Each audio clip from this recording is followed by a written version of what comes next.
దేవదూతలు గురించి మనం నేర్చుకుంటున్నాం. దేవదూతల గురించి నేర్చుకుంటూ మొదలుపెట్టి ఏం నేర్చుకుంటున్నామంటే దేవదూతలు వాటి పేర్లు ఏంటో నేర్చుకుంటున్నాం. ఎన్ని చెప్పాను నేను వాటి పేర్లు? రెండే చెప్పానా? మూడోది చూద్దాం. ఒకటి దేవుని దూతని, రెండవది ప్రభు దూతని నేర్చుకున్నాం. మూడవది ఏంటంటే పరలోక సైన్యం. అనండి, పరలోక సైన్యం. పరలోక సైన్యం అని కూడా దూతలకు బిరుదుంది. దినవృత్తాంతములు 2వ గ్రంథం 18వ అధ్యాయం 18వ వచనం చదవండి. దినవృత్తాంతములు 2వ గ్రంథం 18-19 జాగ్రత్తగా వినండి. మేకాయా యెహోవా మాట వినడి. యెహోవా తమ సింహాసనం మీద ఆసీనుడై ఉండుటయు పరమండల సైన్యమంతయు ఆయన కుడి ప్రక్కను ఎడమ ప్రక్కను నిలువబడుటయు నేను చూచితిని. అద్భుతంగా మేకాయా అని ఈయన ఒక ప్రవక్త. ఎవరైనా ప్రవక్త. ఈ ప్రవక్త చెప్తున్న మాట ఏంటనంటే మేకాయా ఆయన యెహోవా మాట వినండి. యెహోవా తన సింహాసనం మీద ఆసీనుడై ఉండుటయు పరమండల సైన్యమంతయు ఆయన కుడి ప్రక్కను ఎడమ ప్రక్కను నిలువబడి ఉండుటయు నేను చూశాను అంటాడు. ప్రవక్త దేవుని ప్రక్కనున్న దూతలను చూశాడంట. పరమండల సైన్యము. ఏ సైన్యం ఇది? పరమండల సైన్యాన్ని ఆయన చూశాడు. ఎవరి పరమండల సైన్యం? ఎక్కడ ఉన్నారంట? కుడుమ ప్రక్క, ఎడమ ప్రక్క. ఎవరు కుడి ప్రక్క ఉన్నారు? యెహోవా కుడి ప్రక్కను యెహోవా ఎడమ ప్రక్కను ఉన్నారు అని చెప్పి మేకయ్య ప్రవక్త చెప్తారు. ఇది ఒక పెద్ద సందర్భం. ఇక్కడ ఈ అధ్యాయంలో మనకి 2 రాజులు కనపడతారు. ఇశ్రాయేలు రాజు, యోధా రాజు. ఇశ్రాయేలు రాజు పేరు ఏంటంటే మొదటి వచనం చదవండి.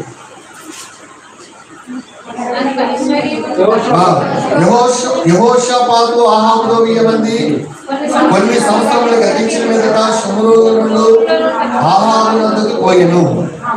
ఆహాబు అతని కొడుకును అతని వెంట వచ్చిన జనుల కొడుకును అనేకమైన గొర్రెలను పశువులను పూజించి తనతో కూడా రామోత్తుల మీదకు పోవుటకు అతను ప్రేరేపించను. ఎవరు ఈ ఆహాబు అంటే? ఇశ్రాయేలు రాజు. ఇప్పుడు ఇశ్రాయేలు రాజ్యాలు రెండు రాజ్యాలుగా విడిపోయాయి. అందులో యోధా రాజ్యము, ఇశ్రాయేలీల రాజ్యం. యోధా రాజ్యాన్ని యెహోషాపాతు పరిపాలన చేస్తుంది. ఇశ్రాయేలు రాజ్యాన్ని అహాబు పరిపాలన చేస్తుంది. వీళ్ళు పరిపాలన కాలంలో ప్రవక్తలు కొంతమంది ఉన్నారు. ఏ ప్రవక్త వచ్చినా అహాబు పక్షంగా నీకు జయమే వస్తుంది, జయమే వస్తుంది, జయమే వస్తుంది అని ప్రవచించారంట. ఏమని ప్రవచించారు? జయమే వస్తుంది, జయమే వస్తుంది, జయమే వస్తుంది అని ప్రవచించారు. ఇప్పుడు యెహోషాపాతుని అహాబు ఇద్దరు నియమందుకున్నారు. ఎలా మెచ్చుకున్నారు? అహాబు ఆ టైంలో యుద్ధం జరుగుతుంది. యెహోషాపాతు అంటాడు యుద్ధం జరుగుతుంది, వస్తామని అడుగుతాడు. యెహోషాపాతు అంటాడు నేను వస్తాను అంటాడు. అని ఇద్దరు యుద్ధానికి వెళ్తారు. వెళ్లే ముందు యెహోషాపాతు అంటాడు ఇక్కడ ప్రవక్తలు ఉన్నారా? ప్రవక్తలు అడుగుదాం, మనకి జయం వస్తుందా అపజయం వస్తుందా అని. ఎవరైనా ఉన్నారంటే చాలా మంది ప్రవక్తలు ఉన్నారని చెప్పారు. చాలా మంది ప్రవక్తలు తీసుకొస్తే వాళ్ళందరూ కూడా అహాబుకి జయం వస్తుంది, అహాబుకి జయం వస్తుంది అని చెప్పారట.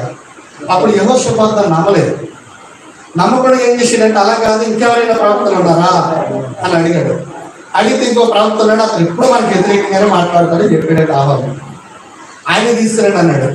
ఇప్పుడు దూతల నుంచి ఆయన తీసుకొచ్చారు. ఆయన అడుగుతున్నారు జయం వస్తుందా అంటే, అప్పుడు ఆయన అంటున్నాడు జయం రాదని చెప్పాడు. ఏం చెప్పాడు? జయం రాదని చెప్పాడు. ఇదిగో ఇతను నిలక చెప్తున్నాడు జయం రాదని అని చెప్పి కోప్పడతాడు అతని మీద. కోప్పడి సరే జయం ఎందుకు రాదని నేను చూస్తాను అని చెప్పి అహాబు ఏం చేస్తాడంటే నేను మారు వేషంతో యుద్ధంలోకి వస్తాను, యెహోషాపాతు మామూలుగా రా అంటాడు. యెహోషాపాతు మామూలుగా యుద్ధానికి వస్తాడు. అహాబేమో మారు వేషంతో యుద్ధానికి వెళ్తాడు. అన్ని దిక్మాల పనులు ఎందుకంటారా రాజుకి? అసలు అలాంటి ఈ పిరికితన కలిగిన యుద్ధానికి ఎందుకు వెళ్ళాలా? బాహాటంగానే వెళ్ళాలి కదా, ధైర్యం లేడు. అండ్ మారు వేషం వేసుకుని వెళ్ళాలంటే రాజు ఏమంటారు వస్తున్నారు? అసలు రాజు భయపడతాడా? భయపడితే రాజు అవుతాడా? ఆలోచించాడు. మారువేషం వేసుకుని వెళ్ళాడట. మారువేషం వేసుకుని వెళ్ళాల్సినంత ఆ పిరిగితనం దేనికి అతనికి? అంటే చంపేస్తారనే కదా. అంటే ప్రవక్త చెప్పాడు జయం రాదు చస్తావని, అంటే ఈ నమ్ముతున్నాడు. అయితే మారువేషం వేసుకుని వెళ్ళి జయం చేసి ప్రవక్త మాట ఉంటుందని చెప్పడానికి ఆయన ఏం చేశాడంటే మారువేషం వేసుకుని వెళ్ళాడు. అంటే ఎన్ని దిక్కుమాల వేషాలు వేసినా అవన్నీ ఎవరు చదువుతున్నారు? దేవుడు చూస్తున్నారు. జాగ్రత్తగా పెట్టుకోండి. మనం ఎన్ని ఆశాలు వేసినా యాశాలన్నీ తీసుకోవడం యాశ వేసినంత మాత్రం నైజు మారిపోతుంటామేంటి? యాశ వేసినంత మాత్రం గుడ్డు మారిపోయినట్టు లెక్క అండి. యాశ వేసినంత మాత్రం ఆలోచన మారిపోయినట్టు లెక్క అండి. ఏంటి ఎందుకు అదంతా మనసు స్టాండర్డ్ వేసుకుని ఇబ్బంది దేని వరకు ఎన్ని వేషాలు? ప్రవక్త చెప్పింది ఎందుకు వింటలేదంట? ఎందుకు ప్రవక్త కోపం ఎందుకు నిజం చెప్తే? చాలా మంది నిజం చెప్పినోడు ఎవరికి కెడదండి. ఆడ పొగడాలి అబద్ధం చెప్పాలి, అది అయినా అవ్వకపోలేదు సరిగా. ఈ శాత కాదు ఎవరికి నికాయన శాత కాదు, ఉన్నది ఉన్నట్టు చెప్పడం ఆయనకి శాతనం. ఎందుకంటే ఆయన వచ్చి అంటాడు నువ్వు చెప్పినట్టు కాదు. అక్కడ చాలా మంది రిక్వెస్ట్ చేశారు. ఆయన ఏమని రిక్వెస్ట్ చేయాలి తెలుసా అండి? ఇదిగో రాజుకు అనుకూలంగా మాట్లాడని చెప్పారు. అమ్మా అందరు ఎక్కడ ఉన్నారా? విన్నారా?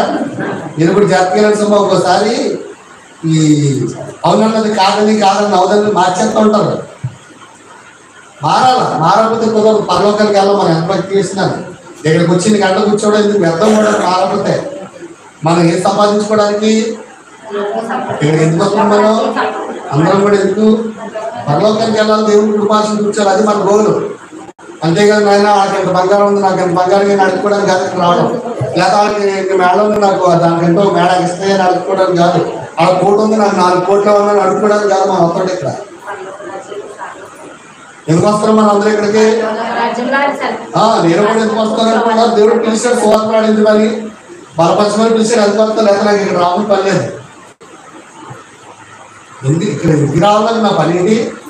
నేను ఎవరన్నా మొన్నా తెగరన్నా లేదా తెలుగు తక్కువన్నా పాలు చేయలేనున్నా ఎందుకు వస్తున్నాను? దేవుడు పిలిచాడు. ఆయన పని చేయాలి, ఎంకరేజ్ చేయాలి, నిర్మోహమాటంగా మాట్లాడాలి, ఉన్నది చెప్పాలి, లేని మనం చెప్పకూడదు కదండి. కాబట్టి అప్పుడే దేవుడు మనల్ని చూస్తాడు, మనల్ని బలపరుస్తాడు. అద్భుతంగా మనం ఆలోచించాల్సిన విషయం ఏంటంటే అందరూ రిక్వెస్ట్ చేస్తున్నారు. ఎవరు భయపడిపోతున్నారు? వీళ్ళు రాజు భయపడిపోయి ఇదిగో రాజుకు అనుకూలంగా మాట్లాడని చెప్తున్నాడు. రాజుకు అనుకూలంగా మాట్లాడమని చెప్తాప్పుడు ఆయన అంటాడండి నేను ఎవరికి భయపడను, నేను దేవుడు చెప్పినట్టు చెప్తాను తప్ప మీరు చెప్పమన్నట్టు నేను చెప్పని విషయం. అంటే ఎంత గొప్ప ప్రవక్త చూడండి. అంటే ఎవరికి భయపడతలేదైనా? మనుషులకు భయపడేవాడు కాదు. ఆయన రాజు అయితే ఏంటి? రాజుకు బాబు అయితే ఏంట? వీళ్ళందరికీ గొప్పడు ఒక ఆయన ఉన్నాడు. ఎవరైనా? యేసయ్య, యెహోవా తండ్రి, మనం సృష్టించినోడు. ఆ రాజును సృష్టించినోడు ఆయనే, మనం సృష్టించినోడు కూడా ఆయనే. ఆయనకు భయపడాలి, మనం ఆయనకు భయపడాలి. హల్లెలూయా, హల్లెలూయా. ఆయనకు భయపడకపోతే కుదరదండి. కుదురుతుందని చెప్పండి. ఆయనకే మనం భయపడాలి. రిక్వెస్ట్ చేస్తున్నారు. ఏమని రిక్వెస్ట్ చేస్తున్నారు? రాజుకు అనుకూలంగా మాట్లాడమంటున్నారు. రాజుకు అనుకూలంగా మాట్లాడడానికి ఎలకాడి దిక్మాల ప్రవక్త కాదైనా, నంబర్ 1 దేవునితో సహవాసం చేసే ప్రవక్త. ఎలకాడ బహుమతులకు ఆశించే ప్రవక్తలు కాదు ఆయన. వాళ్ళందరూ శేషించబడిన ప్రవక్త ఒక్కడే. దేవుడికి స్తోత్రం. మేకయ శేషించబడినటువంటి ప్రవక్త. ఈ ప్రవక్తలందరూ ఉద్దేశాల మీద ఆయన ఉద్దేశం లేదు. వీళ్ళేమో ముఖాలు చూసి ప్రవశిస్తారో, ఆయనేమో దేవుని బట్టి ప్రవశిస్తారు. ఉన్నది ఉన్నట్లుగా ప్రవశిస్తాడు. అది ఆయనకు కావాల్సింది.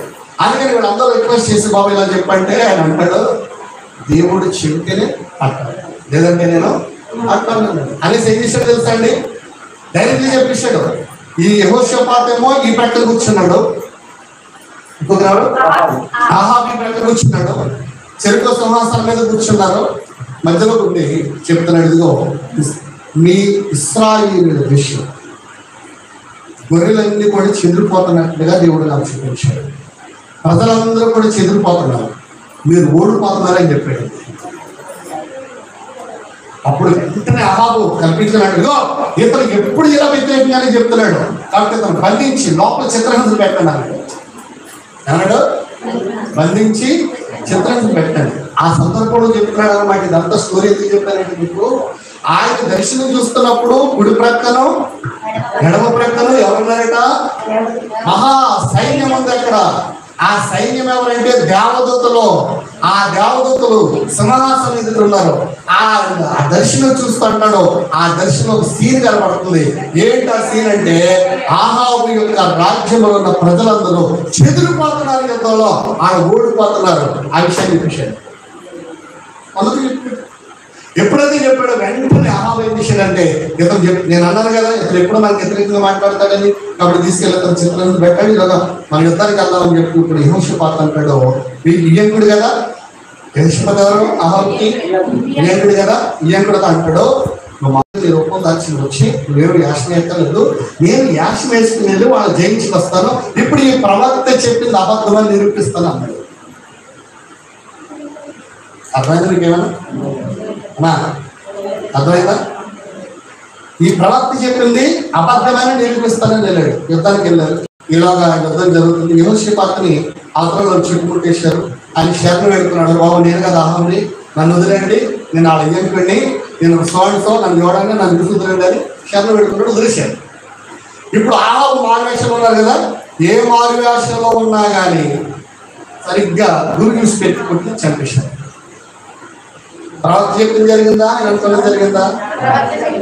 వ్యాసాలు వేసినంత మాత్రం నిజం అబద్ధం అయిపోతుంది. కప్పిపుచ్చాలని చూసినంత మాత్రం నిజం అబద్ధం అయిపోతుంది. ఏమండి, ఇవన్నీ కూడా దేవుడు చూస్తున్నాడు, మనుషులు కాదు చూస్తున్నటువంటిది. దేవుడు చూస్తున్నప్పుడు ఆయన దృష్టి మనం ఎలా ఉండాలన్నమాట? యథార్థంగా నీతిమంతులుగా కనబడాలి. ఇప్పుడు ఆ సందర్భంలో ఆ దేవదూతలను ఆయన చూస్తున్నాడు. హల్లెలూయా. వీళ్ళకి ఏమని పేరు ఉందంటే, ఏమని పేరు ఉంది చెప్పండి, ఏముంది చెప్పండి. పరలోక సైన్యము అనండి. పరమ సైన్యము. హల్లెలూయా. దేవదూతలకు పరమ సైన్యం అని పేరు. 4వది చూద్దాం. 4వది ఇందులోనే కీర్తన గ్రంథం 89వ కీర్తన 5వ చరణం, లోకాసువార్త 2:13 కూడా చదువుకోండి. 4వది పరిశుద్ధ దూత అనండి. అందరూ కూడా పరిశుద్ధ దూత. ఈ పరిశుద్ధ దూత గురించి కీర్తనలు 89:7 ఉంటుంది. చదవండి. 89:7. పరిశుద్ధ దూత సభలో ఆయన మిక్కిలి పరిశుద్ధ దూత సభలో ఆయన మిక్కిలి భీకరుడు, తన చుట్టూ ఉన్న వారందరికంటే భయంకరుడు. పరిశుద్ధ దూత సభలో ఆయన మిక్కిలి భీకరుడు అంటే భయాన్ని పుట్టించాడు. భీకరుడు అంటే భయాన్ని పుట్టించేవాడు. ఎక్కడ ఉన్నాడంటే ఈయన పరిశుద్ధ దూతల సభలో ఉన్నాడట. అంటే దూతల్లోనూ కూడా దిక్మాలేసి దూతలు ఉన్నాయి. అవి కూడా మనం చెప్పుకుంటాం, త్వరలో ఒకటి వస్తాయి. ఈ దూతలు ఎవరంటే పరిశుద్ధ దూతలు. ఈ పరిశుద్ధ దూతల యొక్క సభలో ఎవరున్నారంటే భయంకరుడు, మహాభయంకరుడు. ఆయనే ప్రభు అయినటువంటి యెహోవా, ఆయనే తండ్రి. ఆ పరిశుద్ధ దూతల సభలో ఉన్నాడు. ఈరోజు ప్రభు ఏ సంఘంలో ఉంటాడయ్యా అంటే, ప్రభు ఏ బిడ్డలో ఉంటాడయ్యా అంటే, ఎక్కడ పరిశుద్ధమైన సంఘం ఉందో, ఎక్కడ పరిశుద్ధులైన బిడ్డలు ఉన్నారో, పరిశుద్ధులైన విశ్వాసులు ఉన్నారో వారి మధ్యలో ఉంటాను. ప్రభు ఏమన్నా తెలుసా? ఎక్కడ 2-3 నా నామమున కూడి ప్రార్థిస్తారో వారి మధ్యలో నేను ఉంటాను అని చెప్పారు. అంటే పరిశుద్ధులైన గుంపులు ప్రభు వారు అంటారు. ఇప్పుడు పరిశుద్ధుల గుంపు ఎక్కడ ఉందట? పరిశుద్ధ దూతలుగా ఏర్పాటు చేయబడినటువంటి దూతల గుంపుగా ఏర్పడ్డారట. ఆ గుంపుల మధ్యలో ప్రభు అన్నారు. హల్లెలూయా. గుంపు ఆయన ఏం చేయబడుతున్నాడంటే స్తుతింపబడుతున్నాడు, ఆరాధింపబడుతున్నాడు, పొగడబడుతున్నాడు. అండి రోజు రోజుకి పరిశుద్ధుడు పరిశుద్ధుడు పరిశుద్ధుడు అని నిత్యము స్తోత్రయాన్ని పొందుకుంటా ఉన్నాడు. అందుకని పరిశుద్ధ దూత అని పేరు ఆయన పొందాలన్నమాట. దానియేలు గ్రంథము 4వ అధ్యాయం 17వ వచనం కూడా చదువుకుంటే అక్కడ పరిశుద్ధ దూత ప్రత్యక్షమవుతున్నట్లుగా మనకు కనబడుతుంది. ఎవరికి ప్రత్యక్షమవుతుందంటే దానియేలుకి ప్రత్యక్షమవుతుంది. దానియేలుని బలపరుస్తుంది. మీరు చదువుకోండి. తర్వాత 5వదిగా దూతలకు ఇంకో పేరు ఏంటంటే జీవులు అనే బిరుదు ఉంది. ఏంటంటే జీవులు అనే పేరు ఉందన్నాడు. బిరుదు కాదు, పేరు. యెహెజ్కేలు గ్రంథము 1వ అధ్యాయము 2 నుంచి 24 వచనాలు. అంటే అధ్యాయం అంతా చదువుకుంటే అక్కడ జీవులు మనకు కనబడతాయి. చదవండి. యెహెజ్కేలు గ్రంథము 1వ అధ్యాయం. మా వింటున్నారు అందరూ? అమ్మగారు విన్నారు కదా? వినడం 1వ అధ్యాయము 2 నుంచి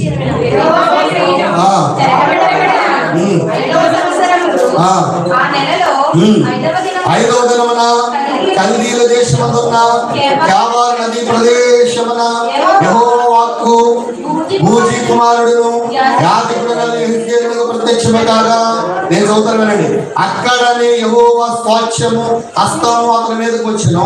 నేను చూడగా ఉత్తర దిక్కు నుండి తుఫాను వచ్చుచుండెను, మరియు గొప్ప మేఘమును గోళము వలె గుండ్రముగా ఉన్న అగ్ని కనబడెను. కాంతి దాని చుట్టూ ఆవరించి ఉండెను. అగ్నిలో నుండి కడగబడలే ప్రజ్వలించుచున్న అపరంజి వంటిది ఒకటి కనబడెను. దానిలో నుండి 4 జీవుల రూపము గల ఒకటి కనబడెను. వాటి రూపము మానవ రూపం వంటిది. ఒక్కొక్క దానికి 4 ముఖాలు ఉన్నాయి, 4 రెక్కలు గలవు. వాటి కాళ్ళు చక్కగా నిలబడినాయి. వాటి అరికాళ్ళు పెళ్లి కాళ్ళ వల్ల ఉండెను. అవి తలతలలాడి ఎత్తుల వల్ల ఉండెను. వాటి 4 ప్రక్కల రెక్కల క్రింద మానవ హస్తములు వంటి హస్తములు ఉండెను. 4గింటికి ముఖములను రెక్కలను ఉండెను. వాటి రెక్కలు ఒకదానికొకటి కలుస్తున్నాను. ఏ వైపులో కలను తిరగక అవన్నీ చక్కగా నెదుటికి పోవచ్చుండెను. ఆ 4గింటి ఎదుట ముఖ రూపములు మానవ ముఖం వంటి, కుడిపార్శ్వము రూపములు సింహరూపం వంటివి, ఎడపార్శ్వ ముఖములు ఎద్దు వంటివి. 4గింటికి పక్షిరాజు ముఖం వంటి ముఖములను కలవు.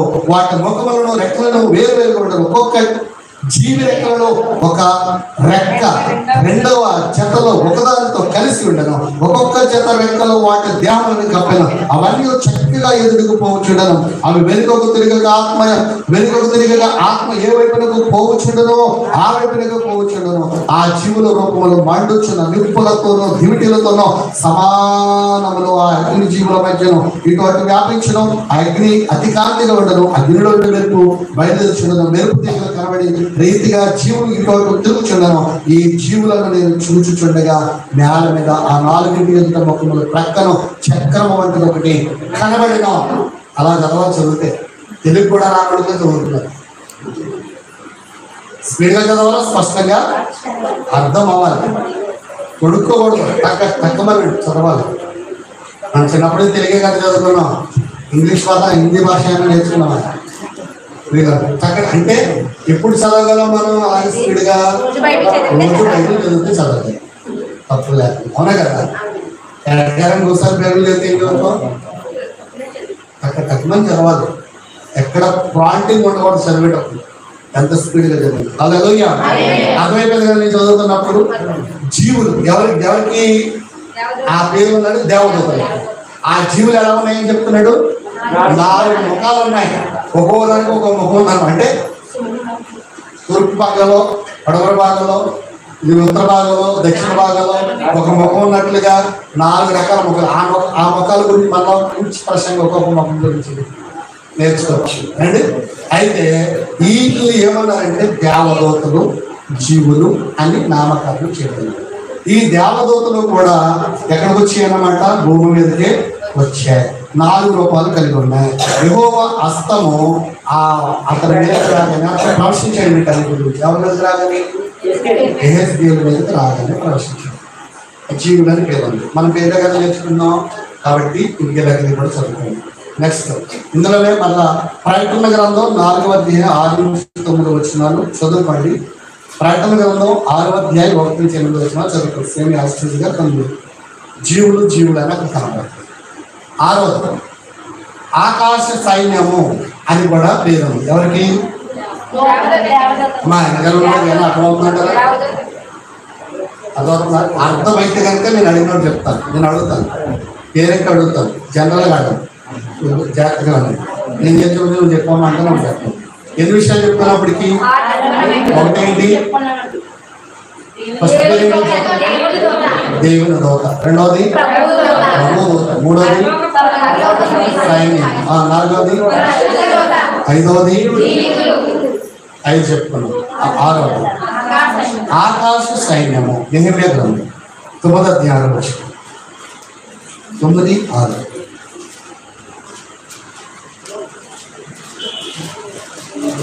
చదవండి.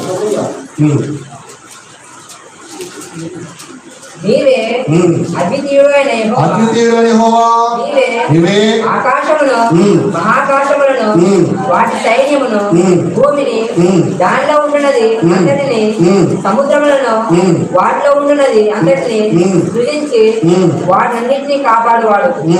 ఆకాశ సైన్యమంతయు నీకే నమస్కారము చేయుచున్నది. హల్లెలూయా. ఆకాశ సైన్యమందు ఎవరికి నమస్కారం చేస్తుందట? ఆకాశంలో ఉన్న సైన్యం ఎవరు? దేవదూతలు. అటు ఇటు ఆకాశంలో భూమి మీద తిరిగిలాడుతున్నటువంటి వారు ఎవరు? దేవదూతలు. వారికి ఏమని పేరు పెట్టాడు దేవుడు అంటే ఆకాశ సైన్య సమూహము, ఆకాశ సైన్య సమూహము అని పేరు పెట్టాడు. 7వ చెప్తారు పరిచర్య చేసే ఆత్మలు అని పేరు పడుతుంది. ఏంటండి? పరిచర్య చేసే ఆత్మలు. అందరూ అనండి, పరిచర్య చేసే ఆత్మలు. తిమోతికి రాసిన మొదటి పత్రిక 5వ అధ్యాయం 27వ వచనం. 5వ అధ్యాయం 27వ వచనం చదవండి.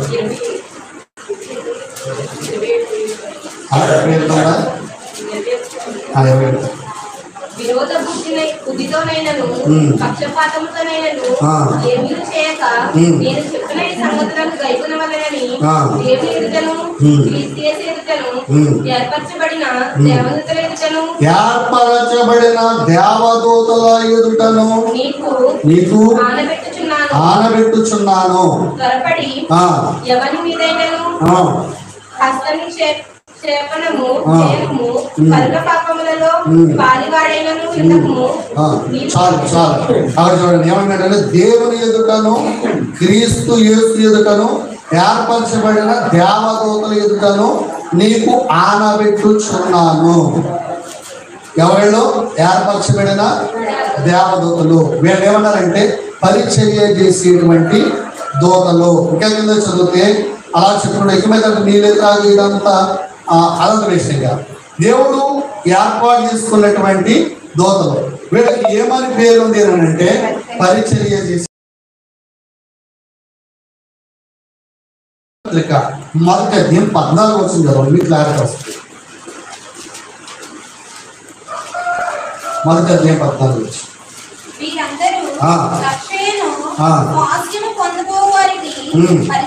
పరిచారము చేయుటకే పంపబడిన సేవకులైన ఆత్మలు కాదా? వీరందరూ పంపబడ్డారు. ఎక్కడ పంపబడ్డారు? దేవుని దగ్గరకు. ఎవరిలో? దూతలు. వారు ఏమన్నాడు? పరిచర్య చేయు ఆత్మలు కారా అని పిలిచాడు 14వ వచనంలో. వీరందరూ రక్షణ స్వాస్థ్యం పొందబో వారికి పరిచారం చేయటకే పంపబడిన సేవకులైన ఆత్మలు కారా. ఒక విషయంలో చెప్పాలంటే రక్షణ పొందే వారికి కూడా వీళ్ళు ఏం చేస్తారట? పరిచయం చేస్తారు. అంటే ఇప్పుడు మన అందరు చుట్టాలు ఉన్నారండి. ఏం చేస్తున్నారు వాళ్ళు? మనకి ఏ టైంలో ఏది చేయాలి అది చేయడానికి ఒక్కొక్కరిని దేవుడు ఒక్కొక్కరిగా మన కొరకు నియమించాడు. కాబట్టి ఆ దూతలు మన కొరకే నియమింపబడ్డారు కనుక అవి మనకి ఎప్పుడు కావాలి. అందుకని ఎప్పుడు కావాలంటే అని బైబిల్ చెప్తుంది. చెప్పండి ఎవరు అంటే అందరు సమాండి ఆయన యందు భయభక్తులు గలవారి చుట్టూ ఆయనకి యెహోవా చుట్టూ ఆయన దూతలు కావాలని వారిని రక్షిస్తాయి. అంటే యెహోవా యందు భయభక్తులు గలవారుగా ఉండాలి. యెహోవా యందు భయభక్తులు గలవారుగా ఉన్నాం అనుకోండి, అప్పుడు దూతలు మన చుట్టూ ఉంటాయంట. ఇప్పుడు దేవుని యందు భయభక్తులు లేకుండా మనం ఉన్నాం అనుకోండి, ఆయన దూతలు ఉంటాయి. మరి ఆయన ఎవరి కొరకు నియమించాడు? మన కొరకు నియమించాడు. ఆయనకు పరిచర్య చేస్తారు, మనకు కూడా పరిచర్య చేస్తారు. ఎవరండి? దేవదూతలు. హల్లెలూయా, హల్లెలూయా. అందుకని వీరికి ఏమని పేరు ఉందంటే ఆత్మలు, పరిచర్య చేసే ఆత్మలు అని పేరు. 8వదిగా సేవకులు. చూడండి, ఈ దూతలు ఎవరంటే సేవకులు. సేవకులు అంటే సేవ చేస్తారు. యోగ గ్రంథం 4వ అధ్యాయం వచ్చి యోగ గ్రంథం 4వ అధ్యాయం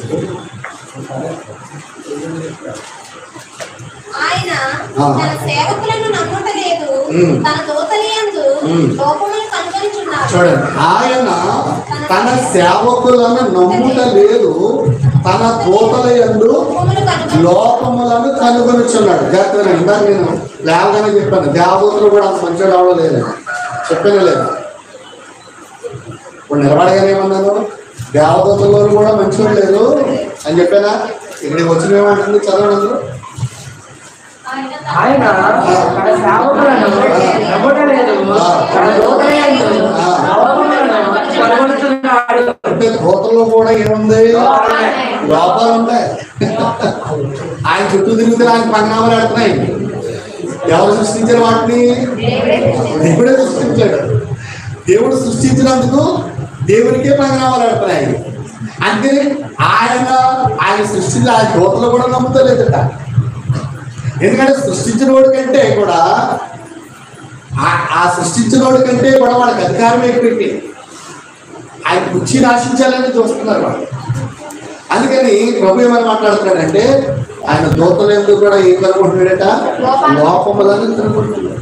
లోపములను కనుగొంటున్నాడు. దేవదూతల్లోనే లోపాలు కనుకుంటే మరి మనలో కనుగొనడండి. ఆయన ఎప్పుడు ఆయన దగ్గర ఉన్న దూతల్లో లోపాలు కనుగొంటుంటే మరి మనలో లోపాలు కనబడమంటారు? ఆయనకి కనబడితే ఖచ్చితంగా.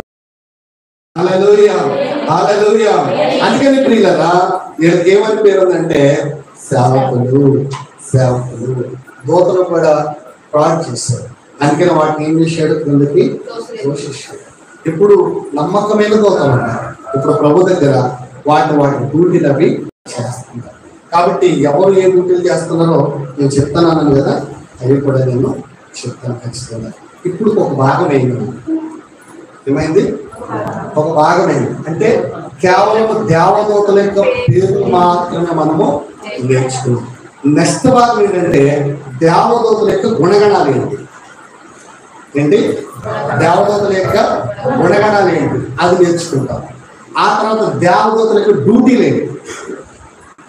ఆ తర్వాత దేవదూతల యొక్క డ్యూటీస్ ఏంటి? ఎలాగో నాకు కనబడింది అన్నీ నాకు అర్థమైంది